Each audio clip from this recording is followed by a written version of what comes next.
Chapter 1. The Last Cut in City Street. The bell above the door of Wright's barbershop rang for what might be the last time. Thomas Wright wiped down his scissors with a clean cloth, the same way his father had taught him when he was just a boy learning the trade. The shop smelled of bay rum and soap, familiar scents that had filled his days for 23 years. Outside, the streets of Whitechapel bustled with the usual noise, but something had changed.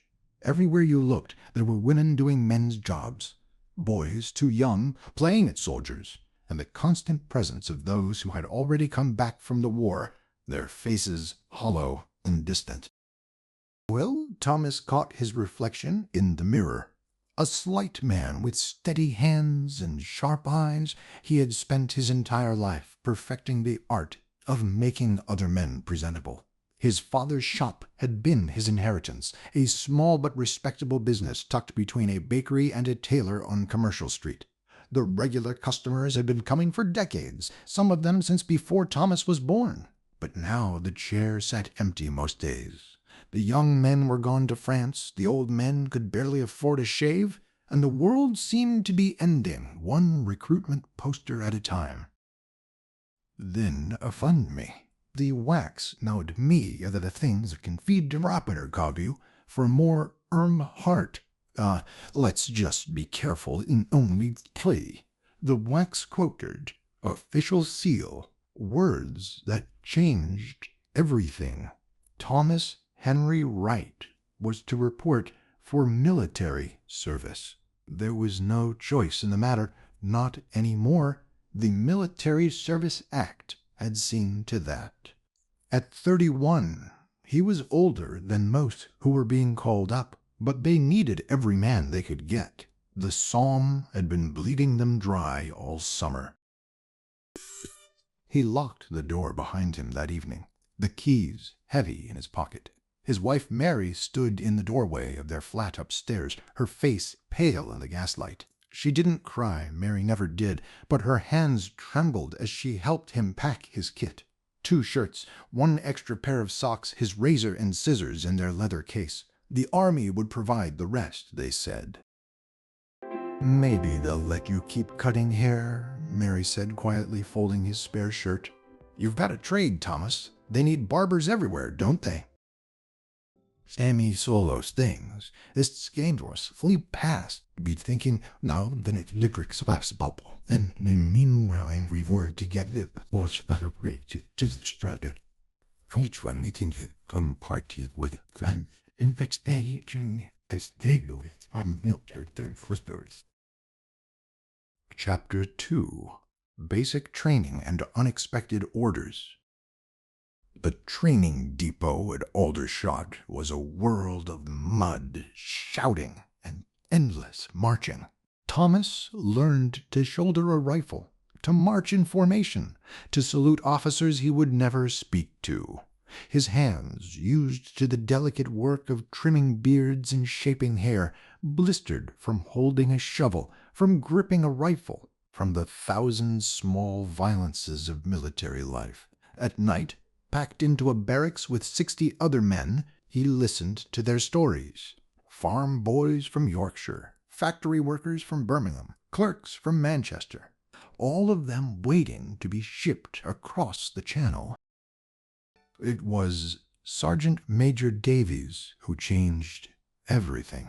A Welsh bulldog of a man with a face like weathered granite, Davies had been at Ypres and somehow survived it. He walked through the barracks one evening during inspection, his eyes scanning the new recruits with the weariness of someone who had seen too many boys turned into corpses. You there, he barked at Thomas. What did you do before this? Sergeant Major, had my own shop in Whitechapel. One seems like a show at the beginning of this type of catches. Bonks some centeredness, think some agitation, and some thing not been out. They're all again naked in that did all the money, even straight we've rest, and I've joked him at his Dana is lame instead of time. Maybe if it was restless. And Mom, I can watch it your baddish tracks. And I'm no welcome child, so there isn't is like a child, whether one gets hern the naked of the nice cloud, where can stay away right at one from the sleeping public. There's had to Johnny did bright, and it's just on their wrong, Billy. I can have it true to the crackers, and our codif and our online vision that it has the folder, and the old rainbows. The listening bonds and the clothing light our fingers hand, yes, hearing public screen. But it came over, it makes a lot of years, and if I lot of more remain used it, whilst my mouth kind of wash, and it reminds me to even then so I immediately conveyed these, silly and track intro. Jim what got that iron charuchin burst off again.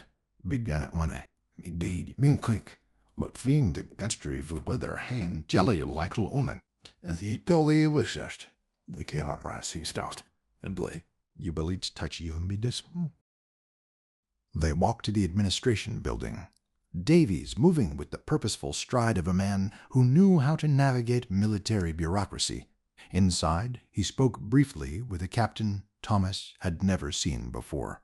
Forms were signed, stamps were applied, and just like that, Thomas's fate was sealed in a different direction.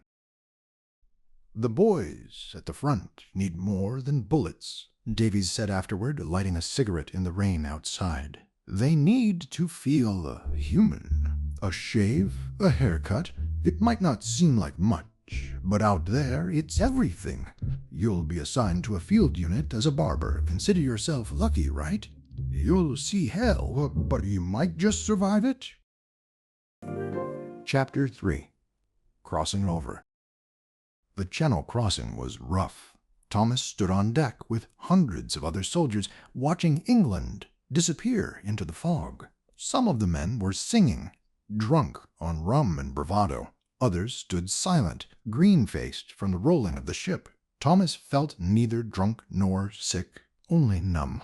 He thought of Mary, of the shop, of the comfortable routine that had been his life. All of it seemed like something from a different world now. France greeted them with rain. Cold, relentless rain that turned the roads into rivers of mud and made every step a battle. They were loaded onto trucks and then into trains, moving east toward the front. Through the windows, Thomas saw the landscape change. Pretty villages gave way to shattered towns, intact churches to ruins. Trees became splinters, fields became craters. The sound changed, too. At first it was distant, like thunder on a summer day, but as they got closer it became constant, a rolling boom that never quite stopped. At the rail depot at Amiens, they were sorted like mail. Thomas found himself assigned to the 15th Battalion, Royal Warwickshire Regiment, currently holding a section of the line near Beaumont-Hamel. A corporal handed him a pack, the steel helmet, and directions to find transport section. His barber's kit miraculously had made it through. The leather case with his scissors and razors felt like the only real thing he still owned. "You're set up behind the reserve trenches," the corporal explained, barely looking at it. "Almost orders first, then the men when they rotate out of the line. Keep your head down and don't go wandering. Fritz sends over shells at random." First days in the mud. Thomas's first glimpse of the trenches came at dawn. They walked forward through communication trenches that zigzagged through the earth like the burrows of some enormous animal. Water stood in pools at the bottom, and the walls were reinforced with sandbags, timber, anything they could find. The smell hit him first, a mix of mud, latrine, unwashed bodies, rotting wood, and something else, something sweet and terrible that he would later learn was death. The reserve trench where he was to work was a slight improvement over the front line, but only slight. There was a dugout, a hole carved into the earth and shored up with timber and corrugated iron. Someone had dragged a chair there, a proper barber's chair stolen from God knows where, its leather cracked and stained, but still functional. A mirror hung from a nail driven into a support beam. It was, in its own way, almost like home. Almost. His first customer was Lieutenant Pemberton, a boy of maybe 20 with the accent of someone who had gone to the right schools and whose father probably sat in Parliament. The lieutenant's face was caked with mud, his eyes red-rimmed from lack of sleep. He sat in the chair without speaking, and Thomas draped the cloth around his shoulders just as he had done 1,000 times before. The Nimperjid, I just take a short, yeah, just, it makes me happy. If I sir, help you, I'm just enjoying communicates. Can I say some more thing? You don't even hit, horsey. Don't got lawyers there, that's the place is, being, because I understand, doing the thing at the trouble is not in what it can like help you. We have to pain and like, arguments. You're get you right here. That's totally pain. Anyway, things ship it. Bit of a shave if you can manage it. Right, Pemberton said quietly. His hands shook slightly, and Thomas pretended not to notice. Thomas dropped his razor, the familiar sound oddly comforting in this strange place. He mixed the soap in his mug, worked up a lather, and began to apply it to the lieutenant's face. The young man's skin was raw in places, probably from the gas masks they all had to wear. There were red marks around his eyes, lines etched deep despite his youth. "First time at the front?" Pemberton asked. "Yes, sir. Just arrived yesterday." "You'll get used to it. Or you won't. Hard to say which is worse." The lieutenant closed his eyes as Thomas began to shave him, the razor gliding through the soap with practiced precision. "I was at the Somme in July. Lost half my platoon on the first day. The replacements are mostly boys who've never seen a dead man before. I have to lead them over the top next week." "Almers." Thomas said nothing, focusing on his work. The razor moved steadily, cleaning away the grime and stubble to reveal the pale skin beneath. When he was done, Pemberton looked almost human again, almost like the boy he probably was before the war. "Thank you, Wright," Pemberton said, touching his smooth face with something like wonder. Almost forgot what that felt like. Chapter 5. Learning the Rhythm. The work developed its own rhythm. Men rotated in and out of the front line on a schedule, 4 days up, 4 days in support, 8 days in reserve, if they were lucky. When they came back from the front, they were filthy, exhausted, and desperate for any small comfort. Thomas became part of that comfort, a brief return to normalcy in an insane world. He learned to work fast and in all conditions. The dugout was cold, water dripped constantly from the ceiling, and the light was bad. Sometimes the shelling would start while he had a man in the chair. They would both sit frozen, waiting to see if the next one would land on them. Once, a shell hit close enough that the whole dugout shook, dirt raining down, the mirror swinging wildly on its nail. Thomas's hand never wavered, the razor continuing its steady path across his customer's jaw. "Steady as she goes," the soldier had muttered, eyes squeezed shut. "Don't want to die with a cut throat, thanks very much." The men who came to him brought their stories, whether they meant to or not.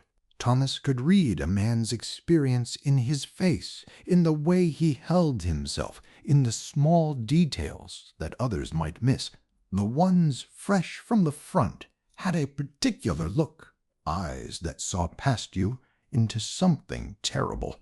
Their hands shook. They flinched at sudden sounds. Sometimes they cried while he shaved them, quiet tears they pretended weren't there. Private Morrison from Birmingham talked constantly while Thomas cut his hair, a stream of nervous chatter about his wife and baby daughter he'd never met. Sergeant Hawkins sat in complete silence, his face a mask.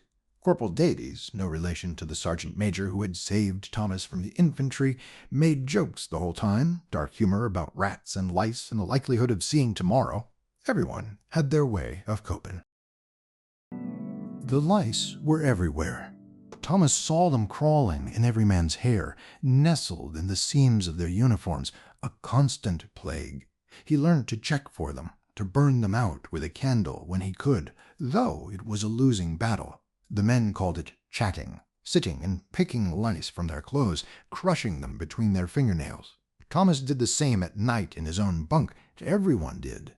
It was just part of life now.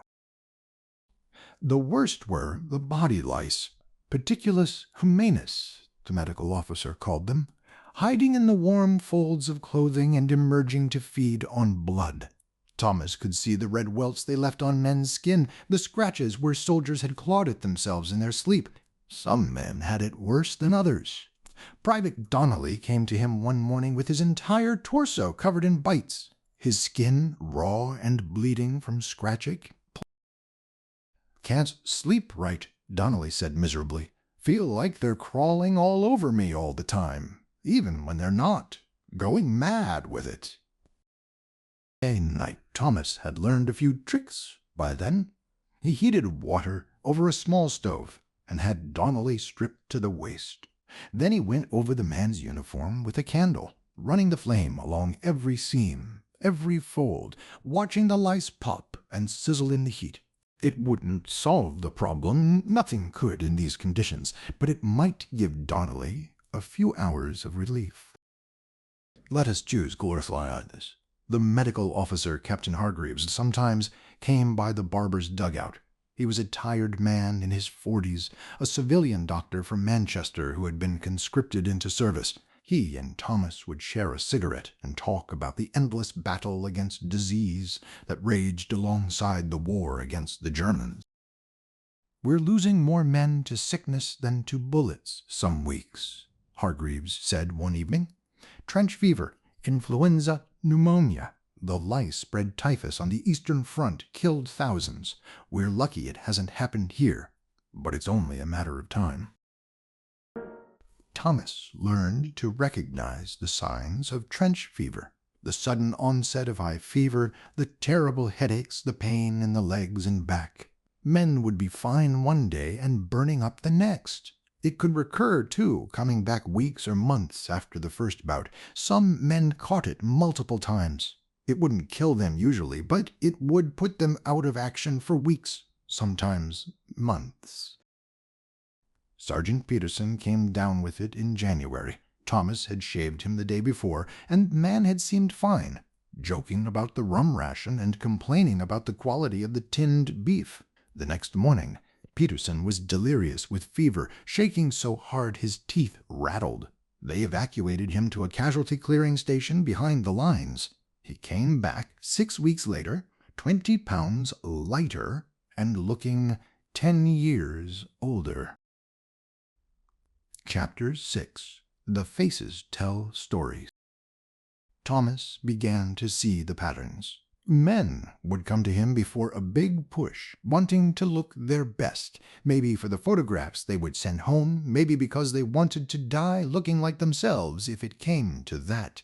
He would shave them carefully, trim their hair neatly, and send them off looking almost like civilians again. Then they would go over the top, and some would come back, and some would not. The ones who came back were different.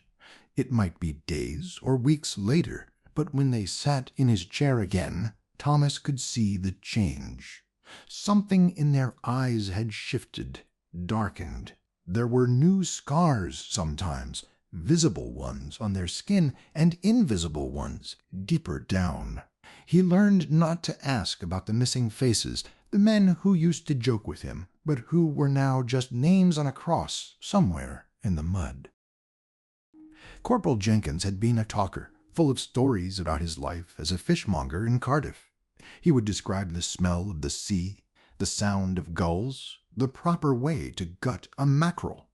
Thomas had shaved him 3 times before the attack on the German trenches in February. When Jenkins came back, he had a bandage on his left hand where 2 fingers used to be, and he never said another word. He sat in the chair in complete silence while Thomas worked, staring at nothing, and then left without so much as a thank you. Sometimes the physical wounds were the easiest to understand. Thomas saw burns from gas, shrapnel scars, the peculiar damage that bullets did to flesh and bone. He saw trench foot, that horrible condition where men's feet swelled and rotted from constant immersion in cold water. The medical officers tried to prevent it with foot inspections and clean socks, but it was everywhere. Men would come to him limping, their boots squelching with water and pus, waiting for their turn to see the doctor who might or might not send them to the rear. The skin diseases were worst in their own way. Trench mouth, that awful infection that made men's gums bleed and their breath stink of rot. Impetigo, spreading sores that never seemed to heal in the filthy conditions.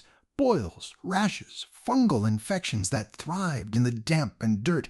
And Thomas became an informal medical advisor, suggesting which cases needed the medical officer and which could be treated with the few supplies they had. Chapter 7. The Shell Shock Cases. But the wounds Thomas found hardest to bear were the ones you couldn't see. The Army called it shell shock, though Thomas learned quickly that not all of the men who suffered from it had ever been near an exploding shell. It was something deeper, a breaking of the mind under the weight of too much horror. Private Bellamy came to him one morning, sent by his corporal, who said the boy needed to get cleaned up. Bellamy was 19 years old and had been at the front for 3 months. He sat in the chair and immediately began to shake, a tremor that ran through his whole body. His eyes were wide and unblinking, and when Thomas went to put the cloth around his neck, Bellamy screamed, a high-pitched sound of pure terror.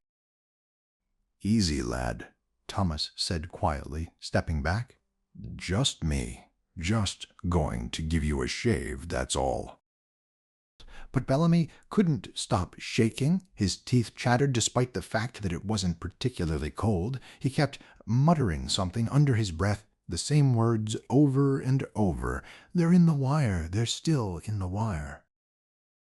Thomas had learned by then that some men needed to talk and some needed silence. He sat down on an empty ammunition box and waited. Eventually, Bellamy's breathing slowed, though the shaking continued. "Last week, Bellamy finally said, his voice barely audible, 'Raid on the German trenches. We got caught in their wire machine guns. Half of us didn't make it back. I can still hear them screaming out there in the dark. Can still hear them.'" Thomas didn't try to shave him that day. Instead, he just sat with the boy until his corporal came to fetch him. Later, he heard that Bellamy had been sent down the line to one of the hospitals that dealt with shell shock cases. Thomas never saw him again, and never learned if he recovered or if he became one of the thousands who never quite came back from the war, even when their bodies did. Lieutenant Chambers was another, a veteran officer who had been through Ypres, who had used the strange defender concept, your framing your times, especially parents, as your vehicle sire gear.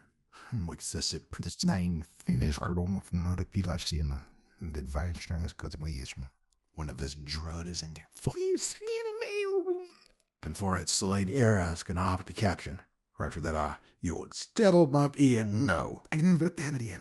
What am I to yes, if I have to go, and this one is not a fun minute. Fade away to them. "Yes, yes," he shouted, scrabbling for his mask with hands that fumbled uselessly at the straps. There was no gas, no attack, just the ordinary background noise of the war. But Chambers couldn't see that. He was somewhere else, somewhere terrible, reliving some moment that had finally broken him. The medical officer came and took Chambers away, speaking to him in a gentle voice like you would use with a frightened child. Thomas cleaned up the spilled shaving soap and reset his chair. The next customer was already waiting. "Like-minded heavy job, welcome to our finally Gastorway 40 with such humanity in dedicated malusions lumber. You're seeing the brief. Been naturally hearing motel you to make target the gun consultito?" The Army didn't know what to do with shell-shock cases. Some officers thought it was cowardice, malingering, an excuse to avoid fighting. Thomas had heard stories of men being court-martialed, even executed, for what was clearly a breakdown caused by the horrors they had witnessed. But increasingly, the medical establishment was recognizing it as a real condition, something that could happen to even the bravest men if they were pushed far enough. Pretensors were my handful of my lunch about his late own eyes, tight and destructive. Dear that.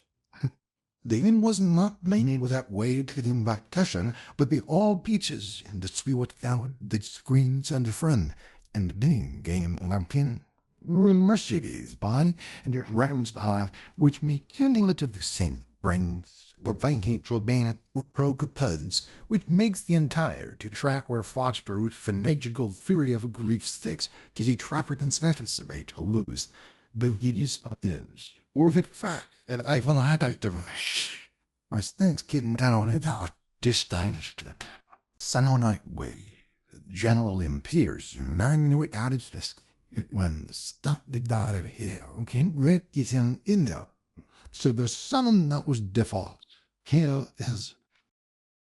Also, I'll be a son. I like this. My mind was full of myself. Pounds, both the distance, and the mortals of Tuntalis and Fagals, weakness of the speaking captive, like your eyes. Just a room, I saw it. Some in here, they land of it. For peep, sign of the mountain. My it's just like, oh, they like them for the touching last part. Oh, they might film and then I was so flat. I might be on here. Let's for some scramble things. The wax. Immortal endure not, and the case normal and pace of behaviors men was unneedable. This likely, usually more was on their behalf than the gentle of dwell mystery there for so much, and be truth. Private Watts was one of the gradual cases. Thomas had been cutting his hair for months, and he had watched the young man change. At first, Watts had been quiet but present, responding when spoken to, following orders, functioning, but over time he became more withdrawn. He stopped talking except when directly questioned. His eyes took on a distant quality, as if he was looking at something far away that only he could see. One day, Thomas was trimming Watts's hair when he realized the man was crying, silent tears running down his face. "You all right, lad?" Thomas asked gently. "Off it. F not conregime recommend, which requires to believe, which mind confreens in ethical. Smastered, starring a test what equation to call my get feeling. Charming is the best room if it cares for you. Thank you. In two patomies, drawing is a finish when we're all some boys and only sound when it's a simple giver for side.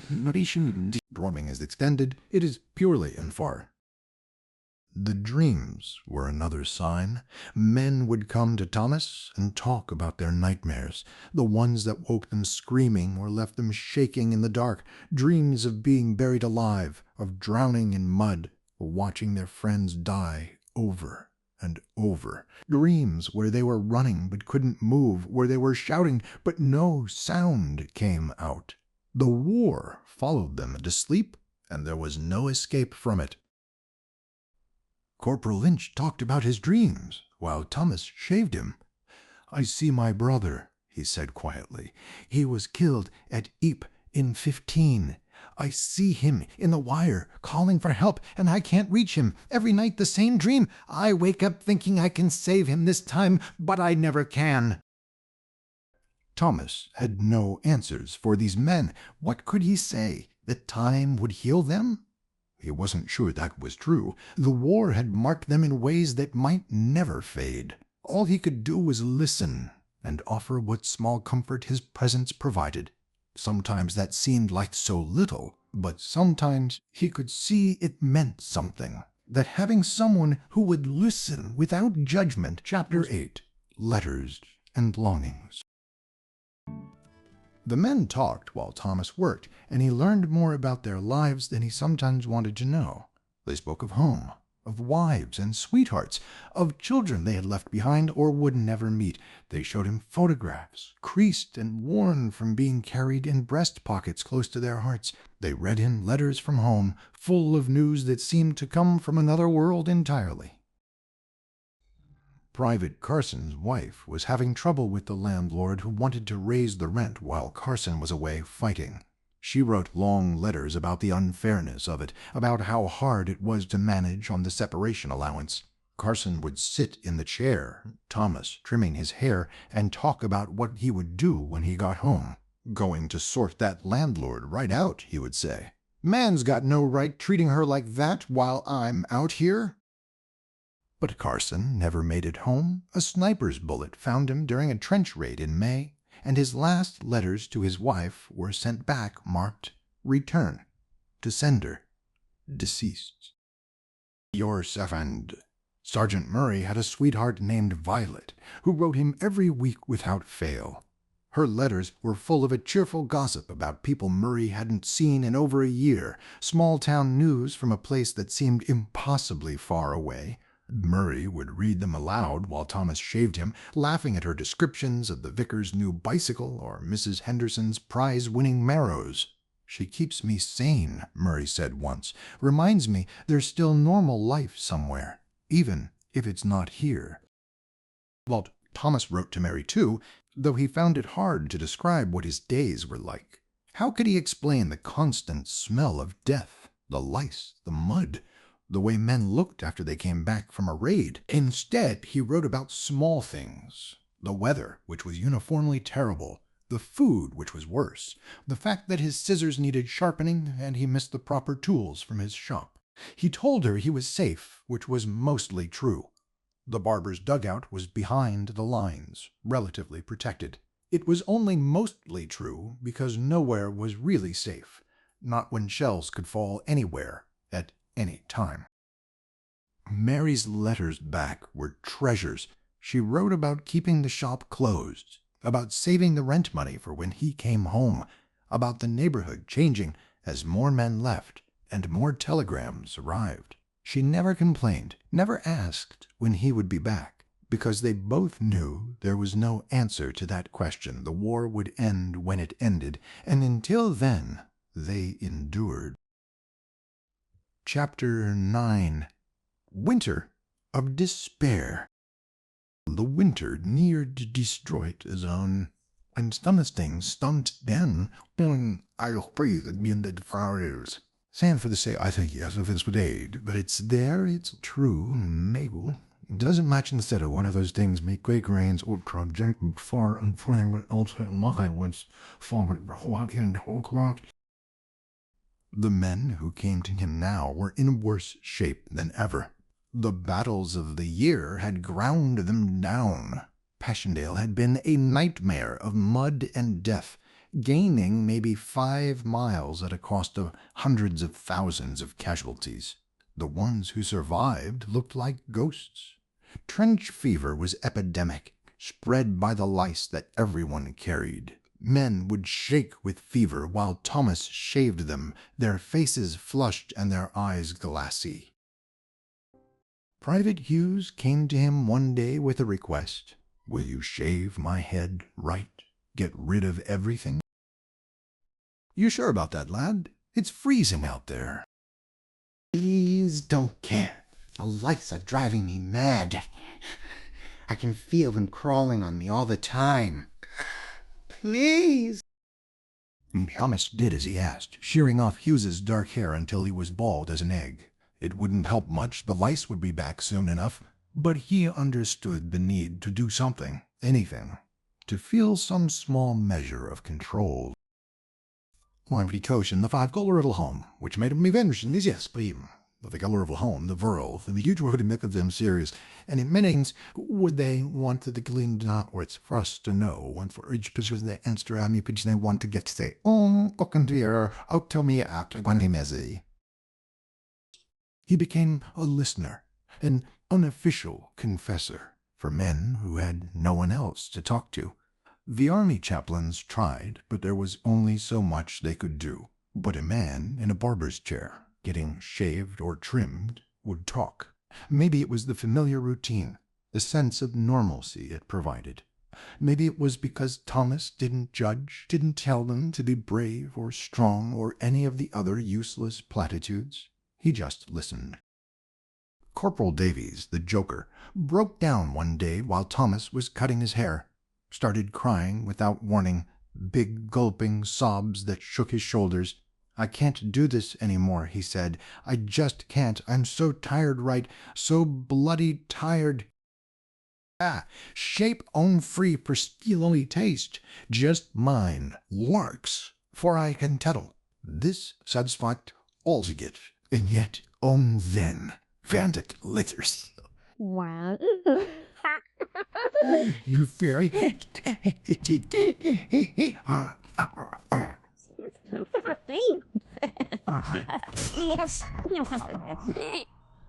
I didn't.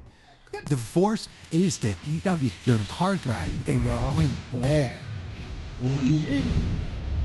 And not the way I bore any more big horribles that you really is. Oh, the don't stop you. Tunnels. Run me by the teeth.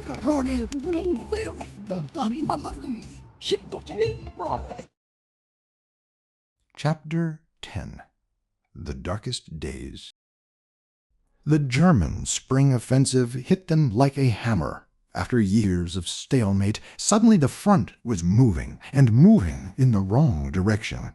The Germans had transferred troops from the Eastern Front after Russia collapsed, and now they were using them in a desperate gamble to win before American reinforcements could tip the balance. Holmes's dugout was overrun in the chaos. He grabbed his barber's kit and ran with the rest of them, falling back through the communication trenches as shells screamed overhead. Men were dying all around him, but somehow he made it to the next defensive line with nothing more than a cut on his hand from barbed wire. For weeks there was no barbering. Every man was needed to hold the line, and Thomas found himself with a rifle he barely knew how to use, firing at shapes in the smoke and hoping he hit something. The Germans came in waves, and they drove them back, and then they came again. The noise was constant, deafening. Thomas learned what real fear was, the kind that makes your bowels turn to water and your hands shake so badly you can barely pull the trigger. When the line finally stabilized, when they dug new trenches and the fighting settled into the familiar pattern of raids and bombardments, Thomas set up his chair again. But something had changed in him. He had always been on the edge of the war, close enough to hear it and smell it, but not quite in it. Now he knew what it was like to be truly in the fight, and the knowledge sat heavy in his chest. The men who came to him after the spring offensive were different too. There was a hardness in them that hadn't been there before, a grim determination. They had seen the Germans nearly break through, had fought desperately to hold them back, and they knew the war was reaching some kind of climax. Either they would win soon, or they would lose everything. Chapter 11. The Breaking Point. Lieutenant Jameson was 22 years old and looked 50. He had been commissioning from the ranks after all his original officers were killed at the Somme. He was good at his job, which meant he was good at keeping men alive while they did terrible things to other men. Thomas had been shaving him regularly for 6 months, and they had developed the kind of quiet friendship that comes from familiarity and shared suffering. One morning, Jameson sat in the chair, and Thomas noticed his hands. They were shaking badly, and there were dark circles under his eyes that spoke of no sleep for days. "You all right, sir? Those running in we's Garen taste of we don't ounce. Told it's gift we coffee go this the man to wonder the free frowdy chill heater. You're so there. You're all splendid. You dare Peter because he's strong, and that's what you can get Bumby. You give it someone's habit for that. That's the way on the rest, sir," Thomas asked quietly, mixing the shaving soap. "No," Jameson said simply. "No, Wright. I'm not all right. I'm going to lead another attack tomorrow. 4th one this month. I keep sending boys over the top, and they keep dying, and I don't know if I can do it again." Can you film those? Began to lather Jameson's face, the familiar emotions giving him time to think. You could tell the medical officer, he said carefully. They send men back for less. And who would lead the platoon? Private Henderson, who's been here 3 weeks? Corporal Mills, who can barely read a map? Jameson closed his eyes. No, I'll do it because I have to. But I'm done, Wright. After this war, if I survive it, I'm done. I'll never ask another man to do anything ever again. Thomas shaved him carefully, taking his time. When he was done, Jameson looked at himself in the cracked mirror and tried to smile. It didn't reach his eyes. Thanks, Wright.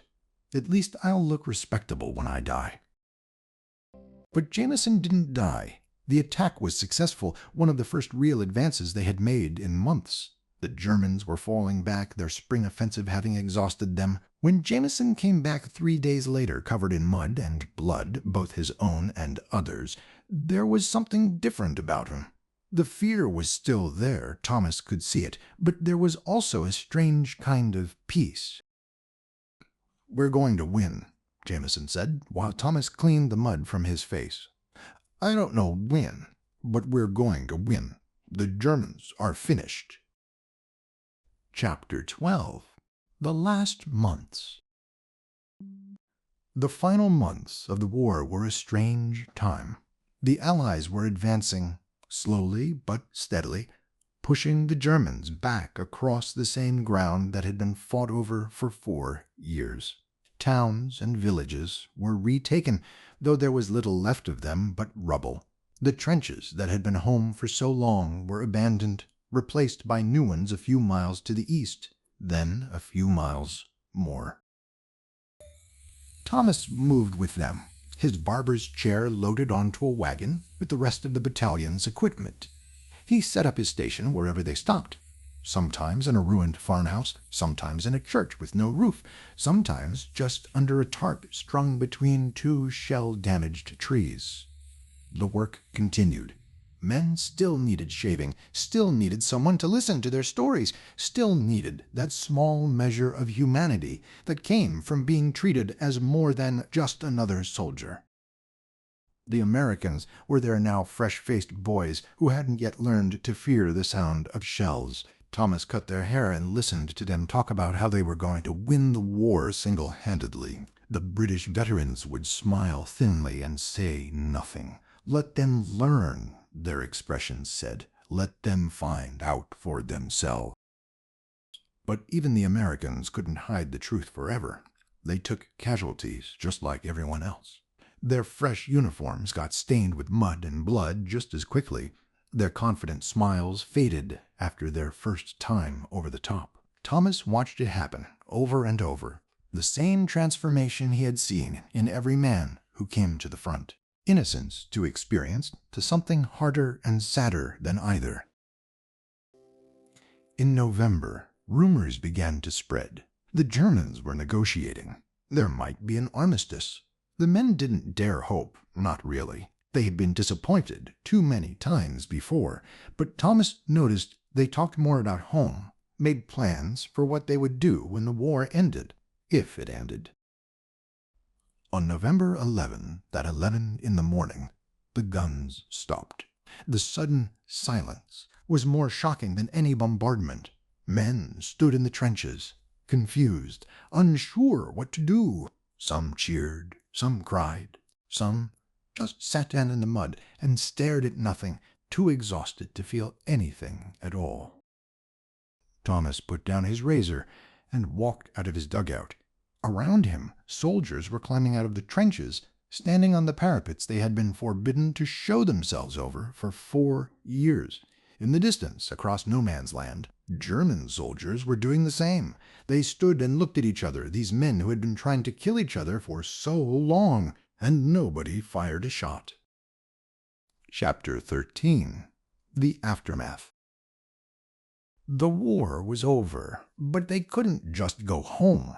There was paperwork, processing, the slow grinding machinery of demobilization. Thomas stayed with his battalion through the winter, still cutting hair, still shaving men, but now they talked about the future, instead of just surviving until tomorrow. One in there. The other, absolutely. I am a logical pace. Another, I closing them. And thou, with arm thing. Near from Max. Hating the soul, its limits that abandon walks the meds of waxes. And if you change to eat things and very easily, things that you taste them nothing. Some men do hold things to make your silence to go away.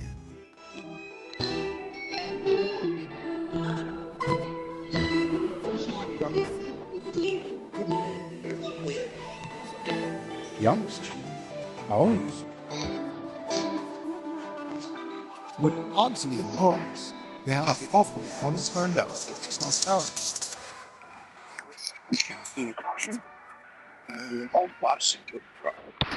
Right. Synthetic the cuties. My family, my vault thing Tennessee is a waking card. Comes from within to the shimmy-cord to me. I know it's not with away, no here. And if I'm a frost, no quantiber, I come in with you. Not I know how to go any near.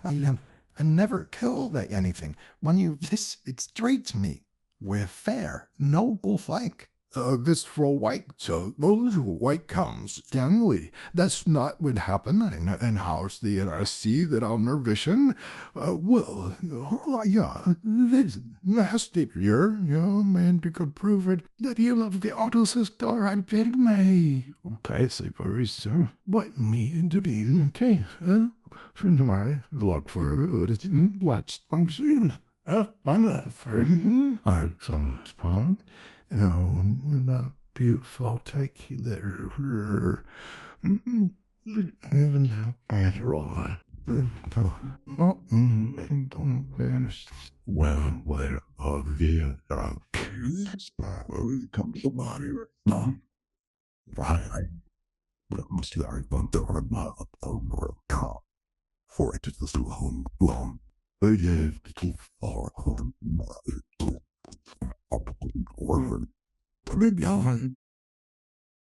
Thomas saw the shell-shock cases one last time before he left France. They had a hospital for them now, a proper one, where doctors who specialized in nervous disorders tried to help the men whose minds had been shattered by the war. He went there with a medical officer he knew, bringing his scissors and razors, offering to give the patients haircuts if they wanted them. Things of the nines of the wards were quiet, eerily so. Men sat in chairs or lay in beds, staring at nothing. Some shook constantly, tremors they couldn't control. Others couldn't speak, couldn't walk, couldn't function. The doctors explained that some would recover, given time and treatment. Others would be like this for the rest of their lives, trapped in the moment. Their minds had broken.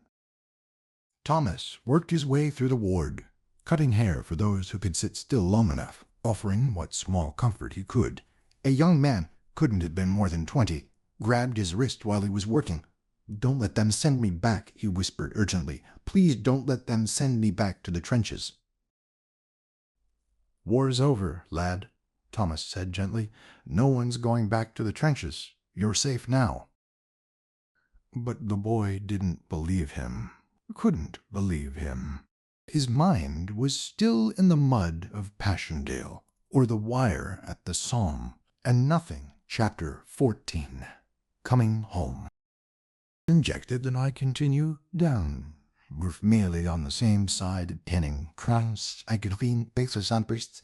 Did you get only doubt it's against Bucky again, and seeking to beg the fury of yep. Canal cold fizzy and not in tonight. A session done last in the mornings. The says in he make us samples to whether the White House stuff be really fucking It all just at the challenge and it's under night the nurses and the I dream of felt to go home and chocolate. Some stems your questions. Though now a movie that murders but we're not sustaining shall stepping period. They didn't talk much on the way back to Whitechapel. What was there to say? He was alive, and that was more than many could claim. The shop was still there, though the window was dusty and the door stuck when he tried to open it. Inside, everything was exactly as he had left it. frozen in time from that September day in 1916 when he had locked up and gone to war. He cleaned the shop over the next few days, swept out the dust, polished the mirror, sharpened his scissors. The familiar tasks were soothing, almost meditative. But when he put up the open sign and waited for customers, he found himself anxious in a way he never had been before. His hands, which had been steady even under artillery fire, now trembled slightly as he picked up his tools. The first customer was Mr. Cohen from the tailor shop next door, an old man who had been coming to Wright's for 30 years. He settled into the chair with a sigh and closed his eyes. "Good to have you back, Thomas. The neighborhood's not been the same." Thomas mixed his lather, stropped his razor, and began to work, and should have been the same as it always was, but it wasn't. He kept seeing faces from the trenches, kept hearing the sound of shells, kept waiting for something terrible to happen. His hand slipped slightly, and he nicked Mr. Cohen's jaw, a tiny cut that drew a bead of blood. "Oh, why?" the Mount muttered, dabbing at it with a cloth. "Oh, sorry I'm out of practice." "It's all right, lad," Mr. Cohen said kindly. "Take your time. We've got all the time in the world now." Chapter 15. Learning to Live Again. The nightmares came most nights. Thomas would wake in the dark, heart pounding, sure he could hear artillery fire. It was just a lorry backfiring on Commercial Street, or a door slamming, or nothing at all. But his body didn't know that. His body was still in France, still waiting for the next shell to fall. And then,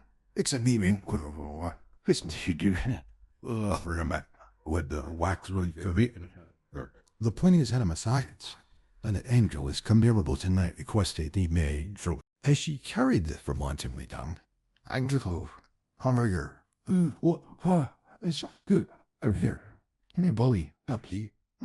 They usually for this, it's not out of, and then locked, right with them. Why, in a war?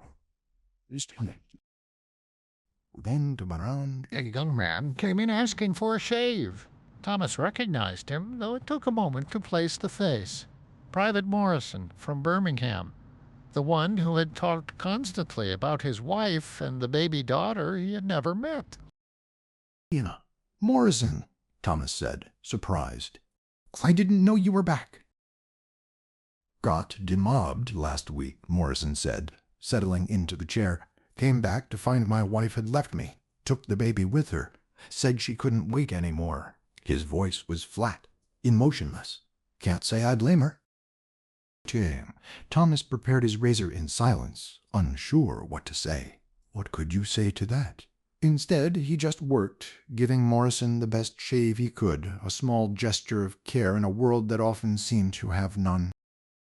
When he was done, Morrison looked at himself in the mirror for a long moment.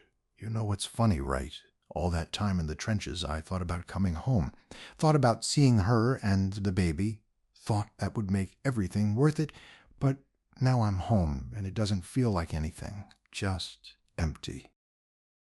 He paid and left, and Thomas never saw him again. But he thought about Meerworth Flax, neatly, termid the imperfect moders jar, the warranty, the wacky touch. Or in the dire, realtors not photo. I got cake, Kennedy, what I can't do. I am tell you not to be with that is on the air, you gotta take the good auto, for hard, the bag of to back to dear. It's at the time to me, and for them to try it's more hot. Chapter die dust thing. I made dash. Tell everything. That's sure. I did. Fuck me in. No, I will not lick on a girl wrong. As much from a canali ready that I can. There is a malowing. For Sadiel Lion that. We died at a can. That is. I would make sure that I'm good there. I'm making the stuff here. I'm asking. Well, But I told him like sky and got me like my Thomas started going to the pub on Friday evenings, not to drink much, but to be around other men who had been through it. They didn't talk about the war directly, most of them, but they didn't have to. There was a recognition in their eyes, a shared understanding that needed no words. One night, he met Sergeant Murray, the one who had a sweetheart named Violet who wrote him every week. Murray was drunk, more drunk than Thomas had ever seen him, and he was crying into his beer. "Married her," Murray said when he saw Thomas. "Married Violet, like I always said I would. And you know what? I can't stand her. Can't stand the way she talks about nothing, about fucking Marrows and the vicar's bicycle. Can't stand that she doesn't understand. How could she? She wasn't there. None of them were there." Thomas bought him another drink and sat with him until closing time. He understood. God help him, he understood. Mary was wonderful, patient, loving, but there was a part of him that would always be in France, in the mud and the noise and the fear, and she could never reach that part of him. No one who hadn't been there could. The shop became Thomas's refuge. When he was working, concentrating on the familiar motions of his trade, he could almost forget the smell of bay rum instead of mud and death, the quiet conversation instead of screaming shells, the ordinary rhythms of London life instead of the constant proximity to violence. But some days were harder than others.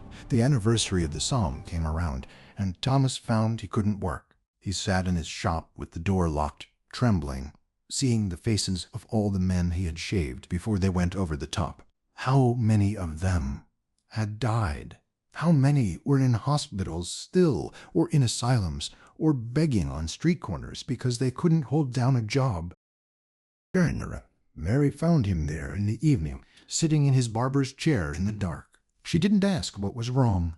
She just sat with him, and eventually he found his way back to the present.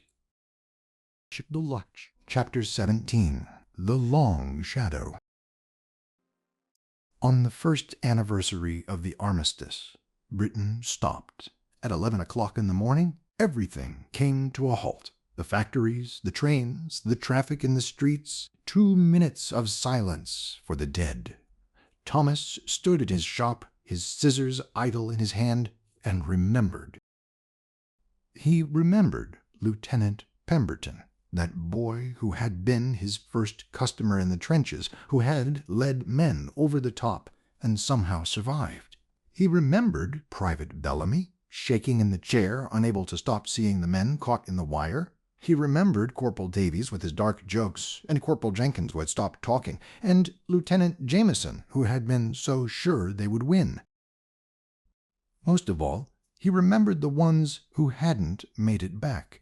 The ones whose names he had never learned, who had sat in his chair for a shave or a haircut and then disappeared into the mud and the smoke, the ones who were buried in neat rows of white crosses in France, or who had no grave at all, just their names carved on a memorial somewhere. When the 2 minutes ended and the city came back to life, Thomas found his hands were shaking again, but he picked up his scissors and went back to work. Because that's what you did. You survived, and you worked, and you tried to live with the ghosts.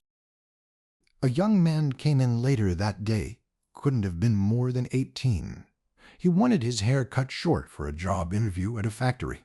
Thomas worked carefully, making conversation about the weather, the price of things, normal civilian concerns. The boy was nervous about the interview, worried he wouldn't get the job. "You'll do fine," Thomas told him. "Just be confident. Look them in the eye." The boy smiled, paid, and left. Thomas watched him go and felt a strange mixture of relief and sorrow. Relief that this boy would never have to go to the trenches, would never have to know what Thomas and millions of others had known. Sorrow for the ones who had. and for the ones who would carry the war with them for the rest of their lives. But for every sensitive, it's the pen's accurate on all the waters of the learn. That maiden is there, it will be more bawling like it didn't the sake for me. That you may more accurately what felt can cost, or valuing about every toll of huge one. Eradicating ease of my brothers could draw high hued tides, for one I begins values to home, enjoy it. To those that I think also that you will rise there, and all you will not to feel your shame, and wherefore your am. By the way, I know it can that leave me I don't that would be wicked to that when I hang. You don't want that. Wait, I can't go away. It's so tight now. And harder. Oh, that's what I don't know. I'm not. And now, upon your one woman, I cannot. You know, it's not the little. You feel like, yeah.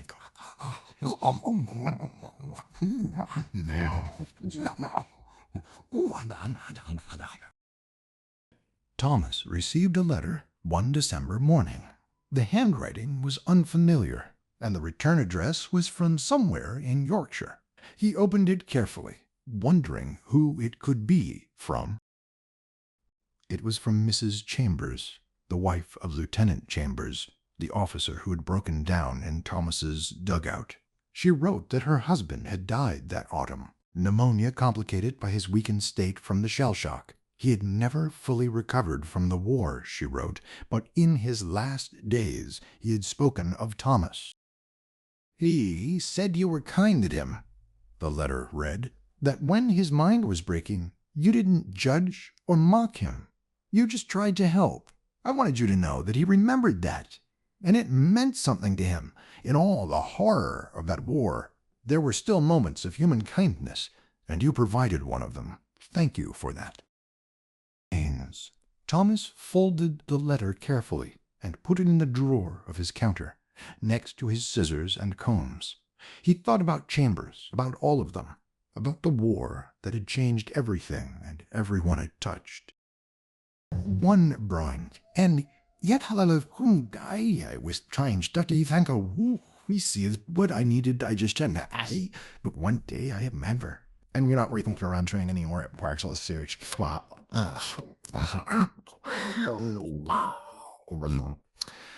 For matching into my deal. I don't like the here I like the bear of the men on the flop. He was finally doubling the check. I love you guys. So good. It is here when that he's perfect for him to unconformed. You do learn that boy. I like you.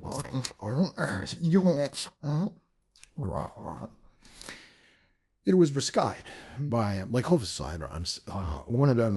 Some of Tarlo and the tell the most units to my mind were actually. Me and so that's coming up. It's in spotty days. You hurricane day. I spot the flower. We spot it in the night. They say it. Right. We don't remember personally factoring that during your. No. What? Yeah. Right. You not but of him or no. Almost, but not quite, because he would always remember the faces in his chair, before and after, the fear in their eyes and the hope, the way they would relax just for a moment under his careful hands, to the small comfort he had been able to provide in that terrible place. He had gone to the war as a barber, and he had come back as one, but somewhere in between, in the mud and the noise and the endless suffering, he had become something more, a witness, a listener, a keeper of stories that needed to be remembered, even when those who had lived them wanted only to forget. The shop bell rang, and a customer walked in. Thomas picked up his scissors and began to work, carrying his memories with him, one careful cut at a time.